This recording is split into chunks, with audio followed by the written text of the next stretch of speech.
Is someone indicating? We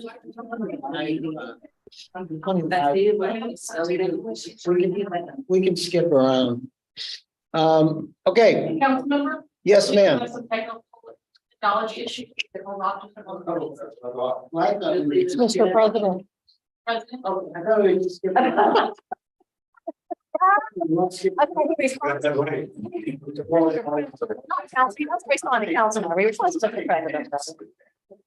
Forgive me for trying to keep this train on. I appreciate that, but I need to make sure that there's fuel in your tank. That's good. That was pretty good. I'm gonna send her now. She went to get a TV and move into her house. Her phone is on silent, so I know she's driving. Okay. She took my truck Maybe to load it that's up. this. He's outside. Yeah. Turn on your microphones, please, ladies and gentlemen. The Tuesday, April 4th, 2023 meeting of the Sugar Land Development Corporation is called to order. Number 2, public comment. Do we have any members of the public who would like to speak? Anybody? Okay. Item number 3, minutes. Motion to approve. Okay, do we have a second? Any discussion? All in favor, say aye. Any against? Number 4, workshop, review of and discussion on the integrated marketing plan. Melissa Raju, Senior Marketing Manager, and Daryl Curran, sorry, Daryl, Development Counselors, International Executive Vice President. I don't see Melissa. She's on the screen. Oh, Melissa's on the screen too. Hi, good Go afternoon, ahead. board members. Hope you're having a splendid day. I wish I could be there with you guys today, but I'm actually on vacation. But I carved out some time to be able to present you this 6-month recap update. Joining us virtually is Daryl Curran, the Executive Vice President with DCI, to present you with a 6-month recap highlighting the work we've done so far. Well, good afternoon, Next slide, please. everyone. Next, And, sorry, Daryl, hang on one second. Next slide, please. As you can see on your screen, we have an agenda. So it is our goal for you to walk away with the following takeaways today. Understand the economic development marketing evolution, our marketing and PR strategy, our target audiences, and where we're headed. Now I'm going to toss it to Daryl to give you an overview. I think I was overeager, Melissa. Good afternoon, everyone. It's good to be back. Some of you may not know or may not remember that I was actually in on the ground floor of DCI's work with Sugarland many years ago when we were developing the new Sugarland brand and marketing strategy. My colleague, Kat Saunders, Executive Vice President, has been leading the charge and leading our team since then. Unfortunately, Friday was her last day with DCI, so I'm back. And we'll be here for the foreseeable future. So if you want to go to the next slide. Really, we thought it would be helpful to sort of give a snapshot of the evolution of the marketing program over the course of the last 3 fiscal years. We began the first year, of course, with important foundational work. Then COVID hit. We focused on mitigation of the impacts of COVID and gave you all the programming support you could ask for and need. The second year, we really focused on elevating visibility, collaboration, and being more proactive about getting the Sugarland story out to your target audiences. And in this current year, we're really refining, becoming more sophisticated, more integrated, and more aligned in our work with your organizations. So we'll dive into that in a little more detail. If you want to go to the next slide. I think most of you know that we have a highly integrated marketing program. It really comprises digital media, social media, public relations, and site selection consultant outreach. And I'll give you an update on each of those areas. So we've really been focusing on improving your digital footprint through a very methodical and strategic process of search engine optimization, also known as SEO. And we've been sort of focusing on that like laser beam And you can see that we've had some pretty dramatic results on the Maine Economic Development website. We've seen a 414% increase in organic traffic, with 120% increase in the total keywords, and a 40% increase in the page one keywords. You know, really our goal is to get you on page one of Google when someone searches. The next slide, if you would. We've also made a concerted effort to boost your social media presence. And we did what we call social media audit and strategy, where we benchmarked you against some competitive locations and really worked to make some recommendations that would elevate Sugarland. And since we, one of those recommendations was to provide a bank of what we call evergreen content that would really raise the Sugarland brand, and then and what your offerings are, what the office's offerings are, and then, you know, pepper it in, keep that steady drumbeat of newsworthy content coming. Since we launched this new strategy, we've seen, again, a dramatic uptick in engagement, 65.9, almost 66% on LinkedIn in terms of the engagement rate, and a 20% growth in your LinkedIn following. So those are really very going in the right direction there. Next slide, if you would, please. These are just 3 examples of some social media posts, and you can just see the wide range of what we highlight, everything from your life sciences industry to what's happening in Town Square, to the residential reinvestment incentive program. Another tactic we're using is to shine some light on some of the companies that are growing and thriving in Sugarland. Our 2 most recent are SLB and Yokogawa, and we really work in collaboration with the SLTX team to work with these companies directly, to get quotes from them, and to really, again, highlight their success as a way to aim to inspire other companies to locate, expand, and thrive in Sugarland. One of the key tenets of our work with you is public relations and telling the Sugarland story through the third-party credibility of the news media on a regional, national level, a local, regional, national, I should say. And we've really had a banner year so far. We placed 13 stories that equate to 196 million in eyeballs, essentially, on those stories, impressions, people who've seen the story. And that equates to an advertising equivalency of $1.12 million. For those of you who don't know, advertising equivalency is really if you had bought the same amount of ink or coverage in terms of ads, that's what it would have cost you.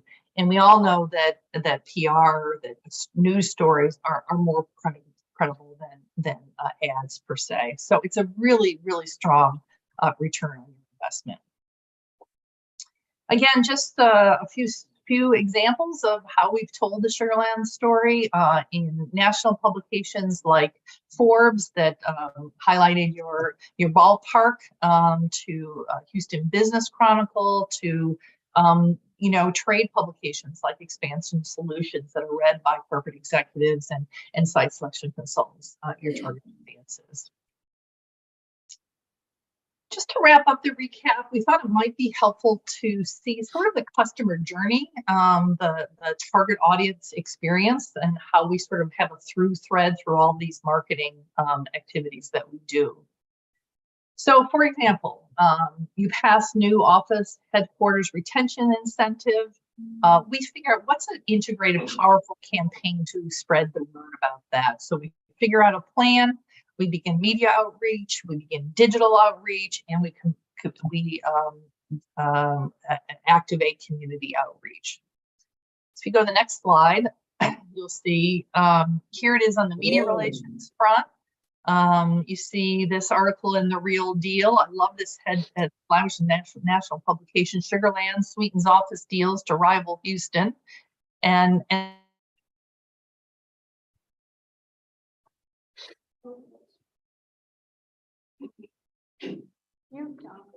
She got cut off. It's the 12 million impressions of Elizabeth. That's what it is. It's 392 million eyeballs. 196 million impressions. Hey, Melissa, I think we lost Ariel in here.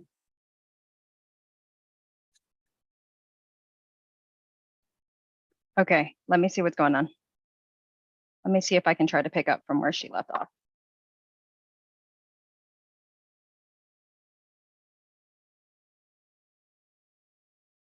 Who wouldn't want a picture really Right? with a picture like that? Do you think she's still talking? She might be. You're frozen.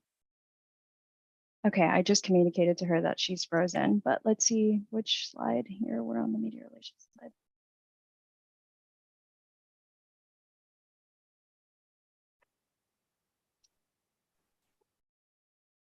Melissa, this is the, I guess she was frozen and then, she got disconnected from the Zoom. So I'll let you know when, she gets back on Zoom. Okay.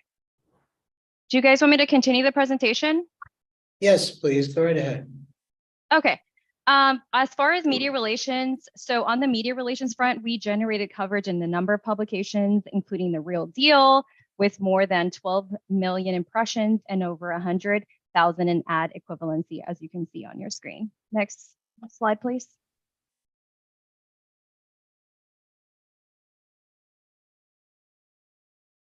And on the digital front, we pushed out the news two ways: through social media, which you can see on the left, which generated more than 1,400 impressions. I don't know why I'm thinking in the millions. And e-newsletters to site selection consultants, as well as a second one to the community and your stakeholders. Next slide, please.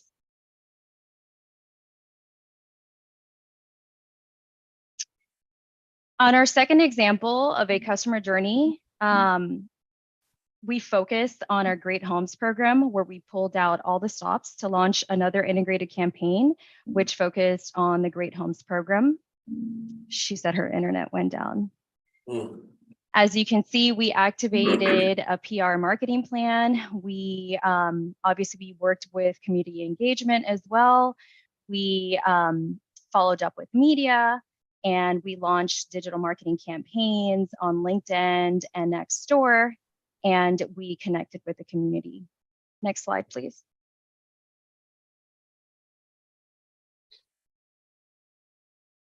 And here's a snapshot of some of the media coverage and results that story, that the Great Homes program garnered. So 55 million impressions, that's an ad equivalency of $366,000. Next slide, please.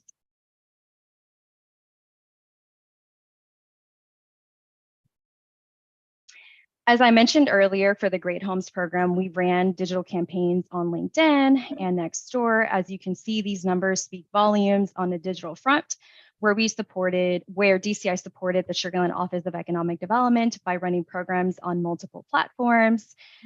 Essentially, the digital campaigns attracted 1,056 new website users, 1,552 organic search sessions, and that was a 250% conversion increase. So what that means is we drove people to the website, which actually, when people got to the website, they actually took an action. So what that is, they actually applied for the program. So next slide, please. And finally, we worked with DCI to develop 4 videos to showcase Sugar Land's offerings today.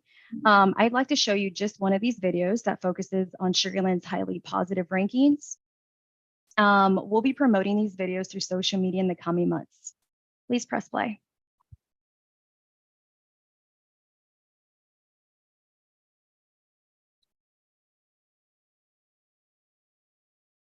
That one girl.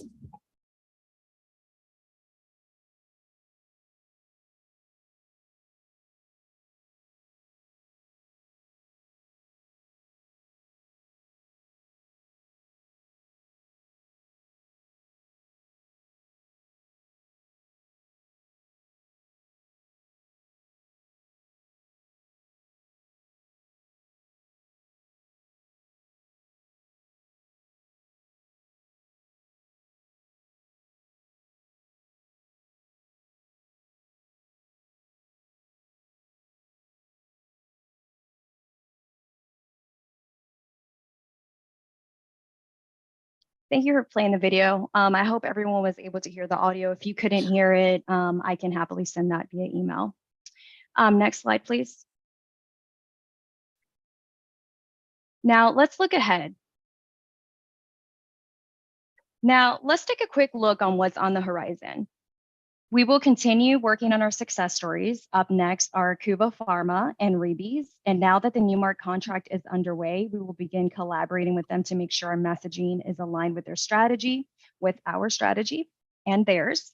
Support the community development team on their redevelopment strategy and messaging as needed. Of course, all of this is aimed at positioning Sugar Land as an economic powerhouse and strategic location for business investment. Next slide, please. We will continue working on the promotion of retention incentives and other business-friendly messaging, ongoing promotion of quality of place and lifestyle amenities, ensuring our integrated marketing program is aligned with the city's new vision. Next slide, please.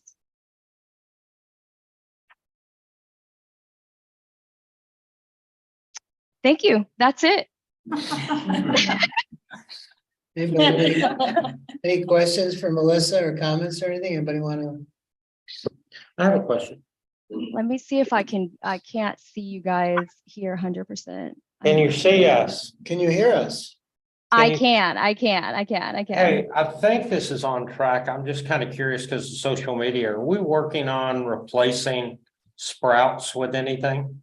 I'm just curious if I don't need to know details, but do you guys know how our economic development teams are working on that? I don't know, or not. That's all. So, I borrow your microphone. Certainly. I was gonna like refer to Elizabeth on that question. And no, you don't need to spoil anything if you're doing, I'm just, So we do not have an active retail strategy. That is something that we have looked at in the past. But we are working on what does that look like for us in the future. And so, are we aware? Yes. okay. Alba, who's our business development senior business development manager, is currently working on pulling a list of our top retailers that produce the most sales tax revenue for the city and really focusing business retention there. Because Sprouts was a big surprise for us. It's a big chunk of space, but it was also their largest store in the country. So it makes sense when they're closing a lot of stores, they're going to look at one of the largest ones and reduce that footprint and really reduce that expense. So I know we have gotten some questions about what's going in there. She has spoken with the broker and has relationships there, but we are not aware of what is to come. Yeah, and the way I read it, it's a home run for us. If we bring anything in there that can produce, I mean, that retail attention, it's a home run for us. So I read several articles from Sprouts that it was one of 11 in the greater Houston area, and they're literally trying to simply downsize to be a small town store, which I'm fine with. But everybody's talking about it, so I was curious what you're Every talking time about. one of the large grocery stores closes, it's a big spike. Yeah. Okay, thank you. Anybody else? That's just a quick one. Yeah. Melissa, what is the company SLB that was featured? I'm not familiar. Schlumberger was renamed to SLB. Okay, Anybody else? Melissa, go back to vacation. Are you actually wearing a swimsuit? That's why we came. No. I'm sure many of you guys know, and I'll try not to take too long, but as many of you guys know, I'm a first-time mother. So I just wanted to take this week to spend time with my son and embrace what life would be like as a stay-at-home mom. So that's what I'm trying to like tap into, at least for this 1 week.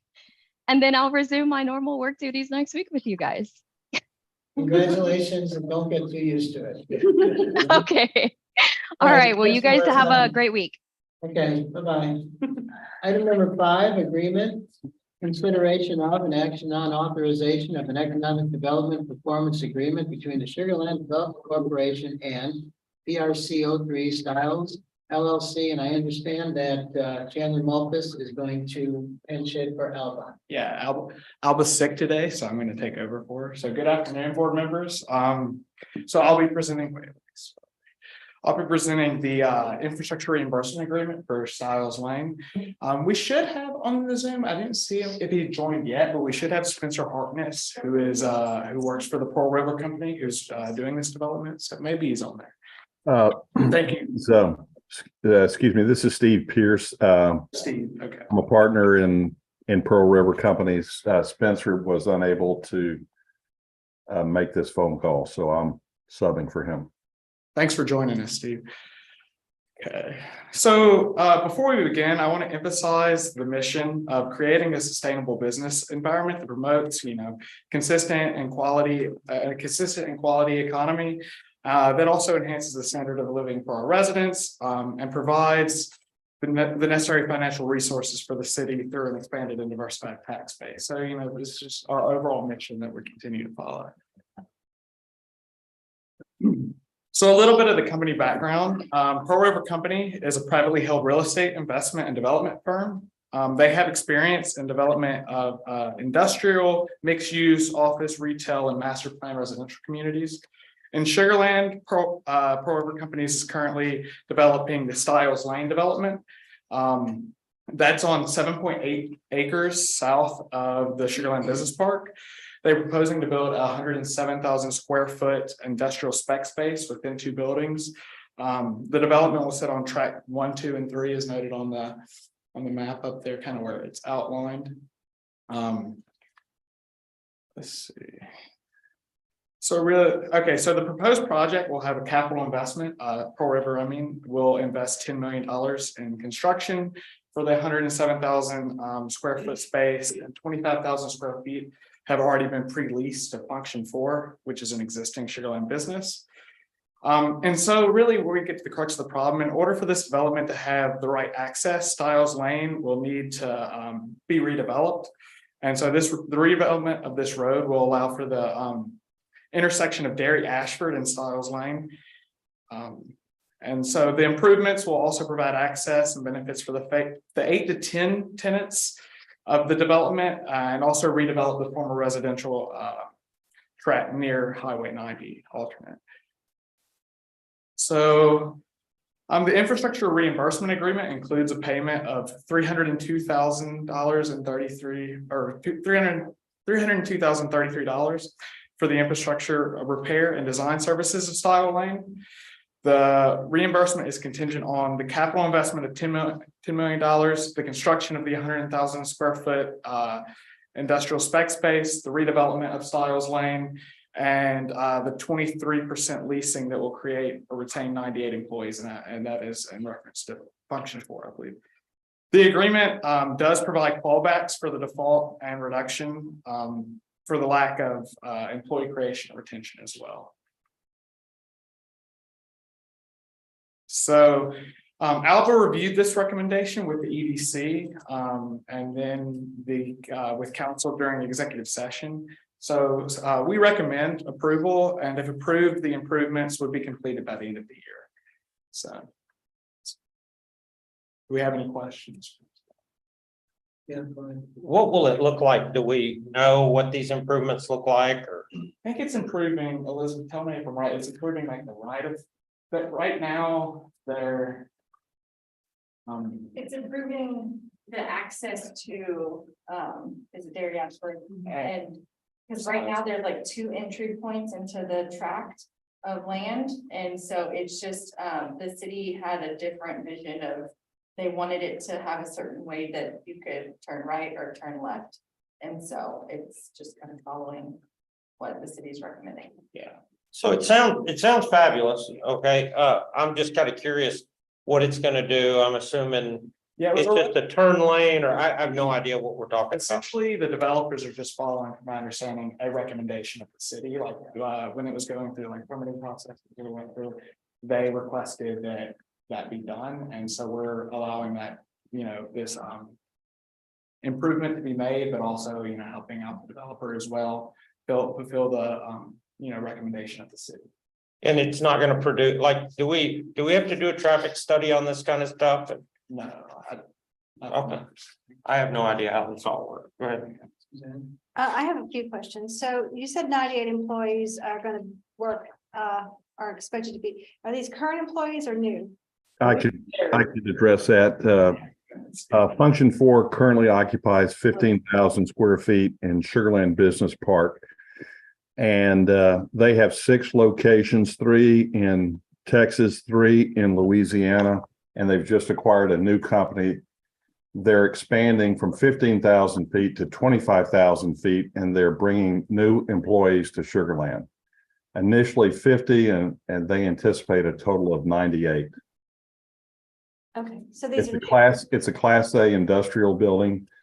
The tilt wall construction, the architect and contractor that we're using have built quite a few buildings, have designed and constructed quite a few buildings in Sugar Land Business Park. A little bit more background on Spencer Harkness and myself. We work together at Midway Companies. It's done quite a bit of development in Sugar Land and in Fort Bend County. And prior to that, I worked for Johnson Development Company. Yeah, sure. My other question is actually on the improvement itself. So Stiles Lane, where we're making this improvement, we would not otherwise be doing this, I assume, for any other reason except development in this area. And the question is, does it benefit anyone else? And the second part of that, what is the total cost? And is our part of it or the total cost?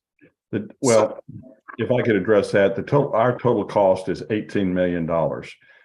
And we were going to make Stiles Lane go away, but the city wanted to keep it for various reasons. Existing Stiles Lane is asphalt, and the city would like it to be concrete, so we're putting in a concrete drive to city specifications. The drive serves not only our property but also serves the railroad and drainage improvements for both the city and the adjacent business park. Okay. Corporate business park. Thank you. Anything else? Anybody else? Okay, we need a motion to approve. Motion to approve. Second. Okay, we have a motion and second. Any discussion? Okay, all in favor, say aye. Any opposed? Okay, thank you, everyone. Thank you, ladies and gentlemen. Appreciate it. Okay, item number 7, quarterly report, review of and discussion on fiscal year 2023, second quarter report. Then Chairman. All right, so yeah, I provided a copy of the Q2 report in front of you. And so to launch it off, so on February 15th, 2023, the Sugar Land Office Economic Development launched the Great Homes Update program and the Great Homes Design program. They are incentive programs under the Great Homes initiative that promote local economic development through encouraging reinvestment in single family properties. Under the update program, eligible homeowners can apply for reimbursement incentive of up to $10,000 to complete qualifying projects that rehabilitate, enhance, refurbish, and the exterior of their residential property. The program requires a minimum investment of $4,000 in total project cost. And the design program provides Sugar Land homeowners and community-based organizations with a creative re-envision exterior home design at a Sugar Land exclusive cost from brick and batten or Dinsley. And so kind of an update just on how many applications and projects we've approved with that so far. We've had 149 applications and 70 approved projects through the Great Homes program. Total cost of these projects, not for us, but collective for each of the homeowners, has been $1.165 million. And we've promised out of the $500,000 budget for Great Homes, we've promised $207,870.80. And the average project cost for these homeowners has been $16,644.32 throughout the process so far. And what we've seen have been the most popular projects being submitted on. First, we've seen a lot of project submittals for windows, second, sliding, 3, painting, 4, landscaping, and 5, driveway projects are kind of where we're seeing the most. Okay, so moving on to, on March 7th, the City Council, you guys, approved the Imperial Historic District General Development Plan and Land Use Plan Amendment. The redevelopment of the iconic Imperial Char House is one of the city's top priorities. The development plans proposed by Puma Development are to adaptively reuse the site, as an office and co-working building surrounded by a walkable mixed-use project. Puma anticipates future plans for the remaining area to include multifamily, medium density, single-family residential, entertainment, retail, food and beverage, and other supporting uses, as you all are familiar with. With part of the zoning approvals completed, Puma will now be focusing on finalizing a historic tax credit for the Char House and submitting their detailed plans for final approval for phase 1 of the project. And really, so what are the next steps with this? We're now at step 1 of redevelopment, and Puma now has the ability to seek and secure private funding needed to aid in the preservation and redevelopment of the Imperial Char House, as well as moving forward with land purchase agreements. So the developer and the city can now begin discussions really detailing out the development plans for phase 1 of the project, which then allows the city to begin the more technical studies like traffic, drainage, and school impact. Many approvals are still necessary before construction on the site is feasible. And then on March 25th, as many of you also attended, the pump track at the Crown Festival Park opened with proximity to existing mountain bike trails. Funded by the Sugarland 4B Corporation, the pump track is an attraction that promotes exciting new opportunities for residents and visitors of Sugarland. This pump track will provide playground and training facility for bikers, skateboarders, or scooter riders at all ages and levels. And then it's a 22,426 square foot track, and it also includes spots for beginners as well as more advanced mountain bikers. Then, as we've heard a little bit from marketing as well, during the week of the Savannah Bananas games, they launched the Going Bananas in Sugarland campaign from March 13th through 17th, culminating with the Savannah Bananas games at Constellation Field on March 16th through 18th. The campaign included a Sugarland Town Square Spring Break series, a pavement art mural by local artist Shelby Nicole, as well as a scavenger hunt with prizes and giveaways for Sugarland residents. And then additionally, during the campaign, team members worked with local Sugarland restaurants and businesses to feature banana-related items like, bread puddings and things like that. So it really engaged not only just the community, but also our local businesses as well. And then what did we kind of see in terms of attendance for those games? According to Placer AI, we saw that there were, over the course of the March 16th or 18th, we saw that 29,000 people started their journey at Constellation Field and came out, and it was sold out for the $7,500 seat venue for all 3 games as well. So it brought a lot of foot traffic into Sugarland as well. And then finally, sticking with the baseball theme, Visit Sugarland was the official presenting sponsor for the Sugarland Space Cowboys versus Houston Astros exhibition games. The exhibition games took place on March 27th at Constellation, and then the next night on March 28th at Minute Maid Park as well. So in terms of partners that we were able to invite to the games, we were able to entertain partners such as SLB or Schlumberger, PG Golf, Houston Methodist, Champion X, and Puma Development, and other developers of the sort. So we think it was a very big success across the board. And then finally, as you can see at the bottom, I'll just provide a quick little market update when it comes to the vacancy rates that we have across office, retail, and industrial. So as you can really see, the office market still in Sugarland has a pretty high vacancy rate totaling 17.1%. That's up from 16.9% in fiscal year 2023 Q1. But as mentioned, as you've heard about, we have the new headquarter office retention incentive, and we've been trying to follow leads on this to improve the office situation. And we're trying to also come up with other innovative ideas. So it's something that we're really focusing on, trying to lower those vacancy rates. Okay, so then also Sugarland's retail market and vacancy rate seem to be for the most part pretty healthy, especially after you see that kind of spike during the COVID-19 pandemic. They were 4.4% in Q2 of fiscal year 2023. And for comparison, fiscal year 2022, Q2 was about 5.6. So you've seen even about a percent drop over the course of the year. And then finally, the industrial and flex market within Sugar Land is really going strong, and we need more space, honestly speaking, kind of to the project at Stiles Lane. We have a vacancy rate right now of 2.4%, which has stayed pretty, the year-to-date average is 2.56%. So we've kind of seen that vacancy rate kind of stabilize out. But yeah, no, so that's a little market update for everybody. Thank y'all. Do y'all have any questions? I have a question. I'm gonna call you first.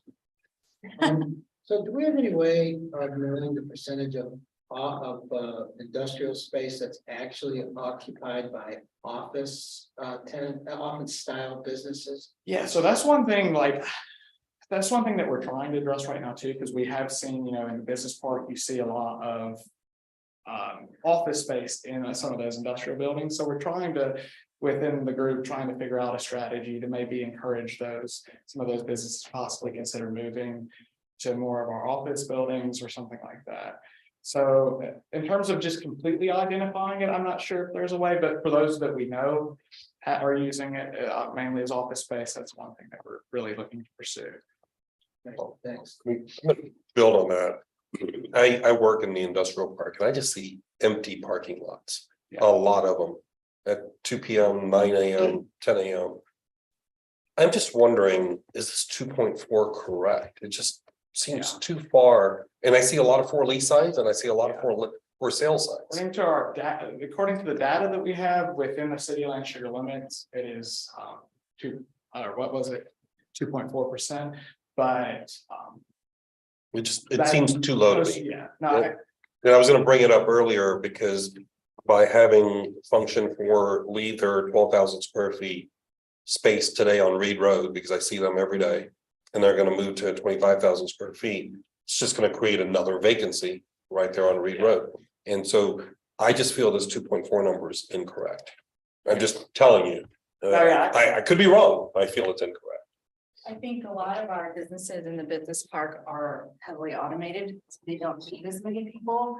And then due to some of the restrictions of the deed restrictions, there's significant setbacks. You've got people that have to park where you aren't really, they don't want to see cars. So there's other aspects of the way these buildings have been built. But the activity there, I mean, we talk to the businesses, we've got great relationships with them. I think Cuba was one of the ones that took a while. They were way over capacity. They needed as much parking as they could find. There are certain buildings like the Amazon and distribution centers that are going to have a lot of employees, but more of the manufacturing, I think a lot of it's just more automated and behind the scenes. So, but I'm gonna take some pictures and send it to Eco down to see what I see it, right? We're out there, we see it, we have the same, we talked to the business park about it as well. But our vacancy rate is very low. Regarding the Great Homes program you mentioned, do you guys feel like that's kind of plateaued on the applications, or is there something we need to do to tweak it to? I'm gonna let John answer this question because It's spiked since What's that? it's really spiked since our retreat that we had last week. Yeah, When we had some numbers, seems like it's going up. It has. From a program administration standpoint, it's really spiked up, especially in the last week. You've heard that we're at 70 home projects approved. I think total number of applications, not total number of applications that have been submitted, there's about 460. So there's definitely a lot of interest. I'd say that last week was probably the peak in terms of number of applications that we were receiving, probably about 10 per day, but we're keeping up with the pace. So so what I'm hearing you say, it is a good idea, and we're sustaining the application. They're coming in, they've not slowed down. This is still a great idea. yes, sir. I think the fact that in a month and a half, we've gotten about 70 projects approved 1.1 million projects incentivized. That's Yeah, that's Quite a lot in pretty it. nice. That's really nice. Yeah, good work. thank you. Hey, the other one more. Yeah, go. So the pump track was certainly a success and great joy. The skate park that's going in next to it, I'm assuming that's still on track, and if so, when is that gonna happen? If anybody knows when the skate park is gonna start? So the skate park is actually gonna be moving to BRP, the Brazos River Park, just because of some hurdles that really couldn't be mitigated when it came to it being U of H's land. And there's just certain things that they require when it comes to like studies and plans that we just don't necessarily have for the skate park because it was already being used. Yeah, So it's gonna move to Brazos River Park on the other side. What is still slated to happen at the pump track is adding the pavilion, so a shaded structure with a concrete slab. oh, well, But that's that's where cool. we are, and that's what we're working on right now So- at U of H. Timeline wise, in a year, 5 years, I mean, the contract has been drafted. It's Oh, good. it's being reviewed. So as soon as it's approved, the funding's already been approved. It's just a matter of getting it. maybe as early as starting by the end of the year. I would really hope so. That Yeah. would be, that's our goal is as soon as possible. For It's sure. just the talk, and No, for sure. I like to make sure people. Yeah, no, our goal, it is actively being worked on and there's nothing on our end that would stop it aside from just getting through the contract agreements. Awesome. Utilization agreements, and then we'll be good to go. So awesome, thank you. So wait, you know the other end of that, right? What's that? What's gonna happen where the skate park was? Where it is right now. Yes. Oh, I don't know that. Pickleball court? Courts. Pickleball. Pickleball. Pickleball. It's already, yeah, it's gonna be pickleball. Yes, It's pickleball, so that's yeah. the transition and we can hope that'll happen when that happens in skate park. Please say yes. It's a I parks mean, that's a question, parks not sure. question. Yeah. But Okay. we can let Natalie know. Yeah. Thank you. I just confirmed that today. You did? Okay. It's just a matter of moving the pieces around, but it's all still in the works, so it should happen. Okay, anything else? Thank you all very much. Number 7, records report. Elizabeth Hoff, Director of Economic Development. We need no introduction. Okay, so Melissa and Chandler have both covered all of these items, but I am excited to let y'all know and introduce Deanie Cornelius. He is joined us. We have finally. And so he is joining us. He has over 22 years of experience with Sugar Land Police Force, and then was the interim director at the animal shelter as well. And so did some great work over there and is interested in joining and getting more into city management versus becoming a police chief. So we were excited. We've worked with him in various capacities over the years. He's been heavily involved in Crown Festival Park and all the events that have happened up there and even in Town Square from that. So a lot of synergies that he'll be overseeing business development, our tourism and our marketing divisions. So excited about that. Also some other interactions that have happened. Tammy has moved over to the What Works Cities team. And so Amber is coming over to replace her and from 311. And then Jessica just hired Emily she's still in getting her master's at A&M and will graduate in May. So she'll be joining the team in June. So we will have a full team and I'm very, very excited. Yeah, and then to carry off of what Chandler said, we did our Sugar Land is Going Bananas in March campaign. It was absolutely amazing. Y'all came out, you did a great job. I think people are still talking about your jacket. I see pictures. It was wonderful.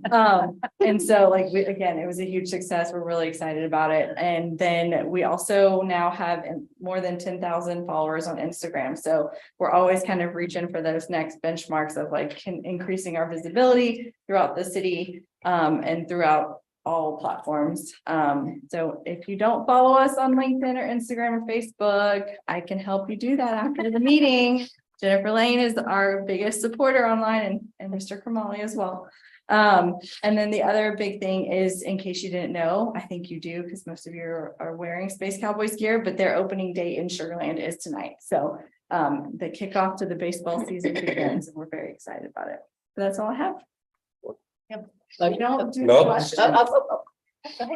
We're not allowed questions during director's update, but if you But, email. okay. Natalie- I'll say it anyway. Danny will still be my driver for National Night Out. I need to borrow him every year. He's been my driver. Just saying it. It's on the record. Motion to adjourn. No, it's tough. Okay, thank you all. Lights on, off. Sorry, Danny.